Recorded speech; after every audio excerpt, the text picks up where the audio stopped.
नमस्कार साथियों, आज का वीडियो हर प्रकार के गवर्नमेंट एग्जाम्स के लिए इंपॉर्टेंट होने वाला है। आज की इस वीडियो में हम हिंदी वर्णों के उच्चारण स्थान जैसे कंठव्य, तालव्य, मूर्धा, दंतव्य, ओष्ठ आदि के बारे में जानेंगे। साथ ही साथ हम सघोष, अघोष, अल्प प्राण और महाप्राण का कॉन्सेप्ट भी जानेंगे तथा इसके बाद हम इससे रिलेटेड एमसीक्यू भी करेंगे। इन एमसीक्यू में विगत वर्षों में पूछे गए कुछ क्वेश्चन रहेंगे जिनसे आपकी तैयारी बेहतर हो सकती है। तो चलिए शुरू करते हैं आज का वीडियो।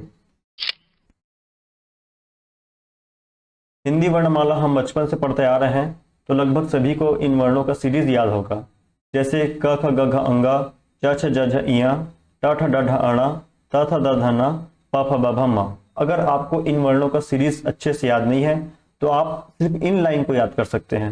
ये जो फर्स्ट लाइन है क वाला कॉलम, तो आपको इस क वाले कॉलम को याद करना है। इस क वाले कॉलम को याद करने का तरीका क्या है? क च ट त प, कचट तप। कचट तप करके आप इस कॉलम को याद कर लीजिए। ये फर्स्ट कॉलम आपके लिए बहुत ज्यादा इंपॉर्टेंट होने वाला है, क्योंकि आप इस अगर फर्स्ट कॉलम को याद कर लेते हैं तो आप इस पूरे सीरीज को याद कर सकते हैं। कचट तप अगर आप लिख लेंगे तो क से क वाली लाइन, च से च वाली लाइन, ट से ट वाली लाइन और त से त वाली लाइन, फिर प से प वाली लाइन। आपको सिर्फ याद रखना है क्या? कचट तप। उसके बाद हम क्या लिखेंगे? कचट तप की जस्ट बगल में आपको ये लिख देना है KTM 2। KTM 2। कचट तप के सामने आपको लिखना है क्या? KTM 2। के जो कोड है KTM 2, इसको हम डिकोड करेंगे। K से हो जाएगा कंठव्य, T से होगा तालव्य, M से होगा मूर्धा, D से होगा दंतव्य और O से होगा ओष्ठ। मतलब हमारी जो क वाली लाइन है ये क्या है? कंठव्य लाइन है। वैसे ही च वाली जो लाइन है वो तालव्य लाइन है, ट वाली लाइन जो है वो मूर्धा लाइन है और त वाली लाइन क्या है?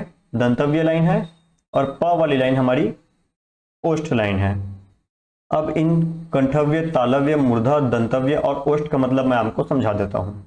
जैसे ही हम क वाली लाइन को बोलते हैं क ख ग घ अंगा, तो उसकी जो आवाज है वो हमारे गले से आती है, मतलब हमारे कंठ से आती है, इसलिए इसे हम बोलते हैं कंठव्य लाइन। फिर हम बोलते हैं च छ ज झ इया। जब भी हम बोलते हैं च छ ज झ इया तो हम अपने दांतों के मसूड़ों को जीभ से टच करते हैं। हमारे जो ऊपर वाले मसूड़े हैं उन्हें हम जीभ से टच करते हैं, तो इन्हें हम बोलते हैं तालव्य। हम अपने तालव्य को, इसमें से तालु को हम टच करते हैं। च छ ज झ इया जब हम बोलते हैं तो हम अपने तालु को टच करते हैं, इसलिए हम इसे बोलते हैं तालव्य। फिर आता है ट ठ ड ढ अड़ा। ये लाइन होती है मूर्धा। मूर्धा का मतलब है जब भी हम बोलते हैं ट ठ ड ढ अड़ा तो हम अपने जीभ को ऊपर की ओर थोड़ा सा फोल्ड करते हैं। अब बोल के देखिए ट ठ ड ढ अड़ा, हमारा जीभ ऊपर की ओर फोल्ड होता है, तो इसे हम मूर्धा कहते हैं। तालव्य और मूर्धा में लोगों को अक्सर कंफ्यूजन रहता है कि मूर्धा क्या होता है और तालव्य क्या होता है। तो तालव्य अक्षरों को जब हम बोलते हैं तो हम अपने जीभ को मसूड़ों में टच करते हैं, तालु में टच करते हैं, और जब हम मूर्धा अक्षरों का उच्चारण करते हैं जैसे ट ठ ड ढ अड़ा, तो हम अपने जीभ को ऊपर की ओर मोड़ते हैं, हल्का सा हमारा जीभ ऊपर की ओर फोल्ड होता है, तो ये होता है मूर्धा। आगे हम देखेंगे दंतव्य। जब भी हम बोलते हैं त थ द ध न, त थ द ध न, आप उच्चारण करके जब भी देखेंगे तो हमारा जीभ हमारे दांत से टच होता है। त थ द ध न हमारे दांत से टच होता है, इसलिए हम इसे बोलेंगे दंतव्य। फिर आता है ओष्ठ। जब भी हम बोलते हैं प फ ब भ म, आप बोल के देखिए प फ ब भ म, हमारे लिप्स यहाँ पर काम करते हैं, हमारे लिप्स से आवाज आती है, हमारे लिप्स यहाँ पर मूवमेंट करते हैं प फ ब भ और म बोलने पे। तो ये हो गए ओष्ठ वर्ण। जो प वाली लाइन होती है ये होता है ओष्ठ। एक बार हम रिवीजन कर लेते हैं। क वाली जो लाइन है वो है कंठव्य लाइन, च वाली लाइन है तालव्य लाइन, ट वाली लाइन जो है वो है मूर्धा लाइन, और त वाली लाइन है ये दंतव्य लाइन, और प वाली लाइन ये है ओष्ठ लाइन। तो उम्मीद है आपको कंठव्य, तालव्य, मूर्धा, दंतव्य और ओष्ठ का कॉन्सेप्ट आपको समझ में आ गया होगा। आगे हम देखेंगे सघोष और अघोष का कॉन्सेप्ट। सघोष और अघोष के कॉन्सेप्ट को समझने के लिए हमें ज्यादा कुछ नहीं करना है, हमें इस चार्ट के ऊपर में नंबरिंग कर देनी है। कैसे नंबरिंग करनी है? इस तरह से 1 2 3 4 5। बस आपको इनके ऊपर 1 2 3 4 5 नंबरिंग कर देनी है। और हमें बस ये ध्यान रखना है कि जो ये फर्स्ट वाली लाइन है, मतलब ये जो क वाला कॉलम है, और जो ये दूसरा कॉलम है ख वाला कॉलम, क और ख वाला कॉलम, ये क्या होगा, हमारा अघोष होगा। और बाकी के 3 4 5 ये क्या होंगे, सघोष होंगे। आप इस तरह भी समझ सकते हैं कि जो हमारा ये फर्स्ट वाला और सेकंड वाला, हमारा जो फर्स्ट और सेकंड जो कॉलम है ये है अघोष, और बाकी जो 3 है बचे हैं वो है सघोष। तो उम्मीद है आपको सघोष और अघोष का कॉन्सेप्ट समझ में आ गया होगा। आगे हम देखेंगे अल्प प्राण और महाप्राण का कॉन्सेप्ट। अल्प प्राण और महाप्राण के कॉन्सेप्ट के लिए भी आपको ज्यादा कुछ नहीं करना है, आपको इन नंबरिंग को ही याद रखना है, 1 2 3 4 5 जैसा कि हमने करके रखा है। आपको सिर्फ इस नंबरिंग को ही याद रखना है, इससे ही आपके सघोष और अघोष क्लियर होंगे, और इससे ही आपके अल्प प्राण और महाप्राण का कॉन्सेप्ट भी क्लियर हो जाएगा। अल्प प्राण और महाप्राण के कॉन्सेप्ट के लिए आप इसको ऐसे याद रखेंगे, जो हमारे अल्प प्राण हैं वो है 1 3 और 5, फर्स्ट वाली, थर्ड वाली कॉलम और फिफ्थ वाली कॉलम, 1 3 और 5। और महाप्राण है 2 और 4।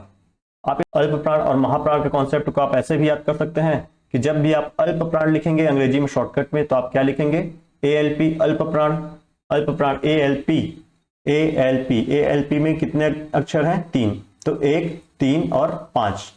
अब ध्यान से देखेंगे ये क्या है, ऑड नंबर्स हैं, तो जो भी ऑड कॉलम्स हैं 1 3 5 विषम कॉलम क्या होंगे, अल्प प्राण होंगे। और जो इवन कॉलम्स हैं 2 और 4 ये क्या होंगे, महाप्राण होंगे। तो अल्प प्राण और महाप्राण के कॉन्सेप्ट को आप इवन, ऑड, सम और विषम कॉलम करके भी याद कर सकते हैं, या फिर आप इसे ऐसे याद कर सकते हैं कि महाप्राण को आप जब इंग्लिश में लिखेंगे शॉर्टकट में तो क्या लिखेंगे, MP महाप्राण। MP में कितने अक्षर होते हैं, 2, तो 2 और 4। वैसे ही अल्प प्राण में ALP तो 1 3 और 5। आपको जिस तरीके से याद करना है आप उस तरीके से याद कर सकते हैं। आपको मैं एक और तरीका बता रहा हूं जिससे आपको थोड़ा बेहतर तरीके से आपको याद हो जाएगा। अल्प प्राण या अघोष, जब भी हम बोले अल्प प्राण या बोले हम अघोष, दोनों कहां शुरू होते हैं, अ से। अ से शुरू होते हैं अल्प प्राण, अ से ही शुरू होता है अघोष। तो जो भी अ वाले हैं, चाहे वो अल्प प्राण हो चाहे अघोष, तो अल्प प्राण या अघोष शुरू होता है फर्स्ट कॉलम से। फर्स्ट कॉलम ही होगा हमारा अल्प प्राण होगा, या वही होगा हमारा अघोष। तो अल्प प्राण या अघोष को आप ऐसे भी याद कर सकते हैं कि जो फर्स्ट वाला होगा वो अ वाला होगा, चाहे वो अल्प प्राण हो चाहे वो अघोष हो। तो उम्मीद है आपको बहुत कुछ सघोष, अघोष और अल्प प्राण महाप्राण का कॉन्सेप्ट याद हो गया होगा। अगर आपको हमारी वीडियो अच्छी लग रही है तो इस वीडियो को लाइक करके चैनल को सब्सक्राइब कर दीजिए, जिससे कि इसी प्रकार की यूजफुल वीडियो आपको हमेशा मिलती रहेगी। चलिए हम देखते हैं अपना अगला स्लाइड। इस अगले स्लाइड में अभी तक हमने जो भी पढ़ा है, साथ ही साथ कुछ एक्स्ट्रा नॉलेज भी आपको इस स्लाइड में देखने को मिलेगी। अगर आप सिर्फ इस स्लाइड को अच्छे से पढ़ लेते हैं तो आपसे हिंदी के जो सवाल आते हैं उच्चारण स्थान के आधार पे, जो भी सवाल आते हैं उनको आप आसानी से बना सकते हैं। चलिए देखते हैं कुछ एक्स्ट्रा नॉलेज की चीजें जो इस स्लाइड में दी हुई है। जैसे देखेंगे हम उक्षिप्त वर्ण, ड और ढ को हम उक्षिप्त वर्ण कहते हैं। साथ ही साथ हम देख लेते हैं उष्म, तीनों प्रकार के स सरोते का, श शक्कर का और श षटकोण का, और साथ ही साथ ह, इन चारों को हम बोलते हैं उष्म वर्ण। तथा य र ल व जो होते हैं य र ल व, इन्हें हम बोलते हैं अंतस्थ व्यंजन। संयुक्त व्यंजनों के बारे में भी अक्सर पूछा जाता है। संयुक्त व्यंजन में आते हैं छ, त्र, ज्ञ और श्र। साथ ही साथ हमें यह भी देखना है कि छ बनता कैसे है, जो क्षत्रिय का छ है ये बनता कैसे है, ये आधा क और षटकोण के श के मिलने से बनता है। वैसे ही हम देखेंगे त्र कैसे बनता है, आधा त और र के मिलने से बनता है। फिर हम देखते हैं ज्ञ, तो आधा ज और इया के मिलने से ज्ञ बनता है। फिर हम देख लेते हैं श्रमिक का, ये श्र बनता है आधा षटकोण के श और र के मिलने से। तो संयुक्त व्यंजन किन किन से मिलके बनता है इसे अक्सर पूछा जाता है, और कौन संयुक्त व्यंजन है इसे भी पूछा जाता है। साथ ही साथ हमें याद रखना है अंतस्थ व्यंजन, य र ल व, इन्हें हम अंतस्थ व्यंजन कहते हैं, इसे भी हमें याद रखना है। पुष्प व्यंजन और उच्छिष्ट व्यंजन को भी हमें याद रखना है। तो अगर पूरा आप सिर्फ इस एक स्लाइड को अगर आप अच्छे से याद कर लेते हैं तो आपसे बहुत सारे प्रश्न हिंदी ग्रामर के रिलेटेड बनने वाले हैं। चलिए आगे हम देखेंगे अभी तक जो हमने पढ़ा है उससे रिलेटेड कुछ एमसीक्यूज। इन एमसीक्यूज में ऐसे प्रश्न शामिल है जो कभी न कभी किसी न किसी एग्जाम में पूछे गए हैं। चलिए देखते हैं इसी सीरीज में पहला प्रश्न। निम्नलिखित में से उच्चारण स्थान के आधार पर मूर्धन्य व्यंजन बताइए। मूर्धन्य व्यंजन बताना है तो मूर्धन्य व्यंजन बताने के लिए आपको वही कॉन्सेप्ट याद रखना है जो हमने अभी क्लास में पढ़ा है।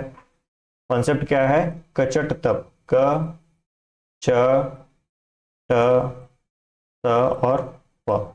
कचट तप।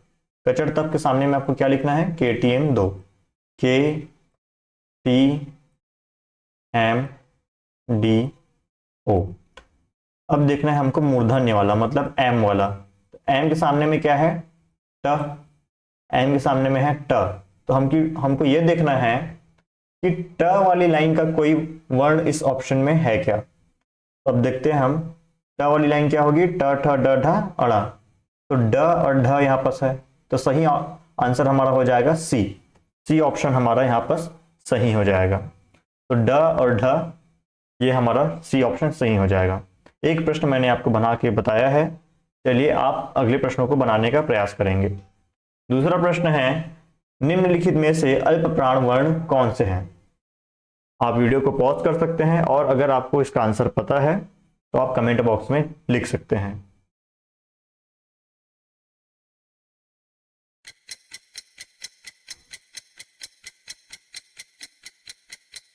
चलिए मैं आपको उसका आंसर बता देता हूं।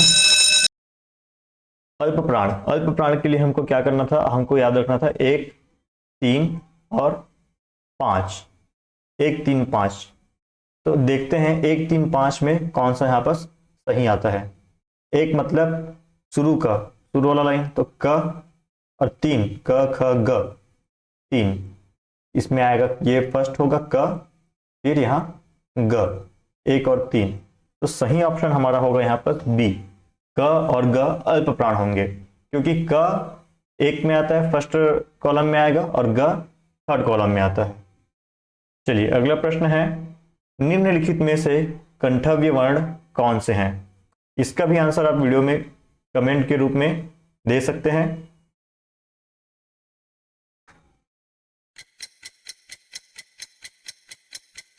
चलिए मैं आपको सही उत्तर बता देता हूं। सही उत्तर है क और ख। उसी कॉन्सेप्ट से बनाना है आपको कचट तप और बगल में लिख देना है आपको KTM 2। उसी कॉन्सेप्ट से आपका ये क्वेश्चन भी बनेगा। और अगर आपने ऑप्शन ए लगाया है तो आपका आंसर सही है। अगला प्रश्न है निम्नलिखित में से वह किस प्रकार का व्यंजन है? मैंने आपको जो सिंगल स्लाइड दिखाई थी इसमें उसका आंसर छिपा हुआ है। हमने पढ़ा था य र ल व। य र ल व क्या होते हैं? अंतस्थ व्यंजन। चलिए मैं आपको पिछली स्लाइड दिखा देता हूं। देखिए यहां पर य र ल व। य र ल व क्या है? अंतस्थ व्यंजन है। साथ ही साथ अगर अंतस्थ व्यंजन ऑप्शन में नहीं होता तब हमको क्या ऑप्शन लगाना था? यहां पर देखिए वह क्या है? दंत और ओष्ठ से बोले जाने वाले, मतलब दंत, दांत और होंठ दोनों प्रयोग होते हैं वह बोलने में, तो इसे हम दंतोष्ठ भी बोल सकते हैं। लेकिन हमारे ऑप्शन में दंतोष्ठ नहीं था तो हम आंसर लगाएंगे अंतस्थ व्यंजन को। तो अगर आपने ऑप्शन बी सेलेक्ट किया है अंतस्थ व्यंजन तो आपका आंसर सही होगा। अगला प्रश्न है घ का उच्चारण स्थान क्या है? इसका आंसर भी आप कमेंट में दे सकते हैं।